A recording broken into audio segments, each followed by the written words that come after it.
ఒక గొర్రెలు కాసుకునే వ్యక్తిని చూసి ఇతను అందరికంటే పరమ మూర్ఖుడు, ఇతను తీసుకొచ్చి వివాహం చేద్దాము అనుకున్నాడు.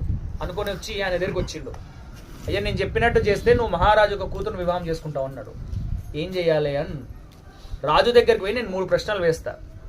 మొదటి ప్రశ్న నేను వేసినప్పుడు నువ్వేం చేయంటే తల అడ్డంగా ఊపు. రెండో ప్రశ్న వేసినప్పుడు తల నిలువుగా ఊపు. మూడో ప్రశ్న వేసినప్పుడు నువ్వేం మాట్లాడకు.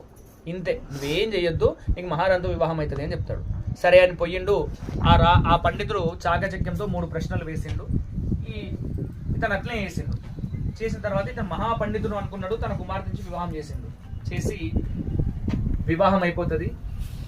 ఆ రాజు యొక్క కూతురు అతన్ని చూసి వివాహం అయిన తర్వాత ఇతను పండితుడు కాదు అని తనకు అర్థమవుతుంది. ఆ ఆస్థాన పండితుడు నాకు మోసం చేసిండు, పరమ మూర్ఖుని తీసుకొచ్చి వివాహం చేసిండు. సరే, ఏదేమైనా కూడా ఒకసారి మెడలో మాంగళ్యం పడ్డది అంటే ఇక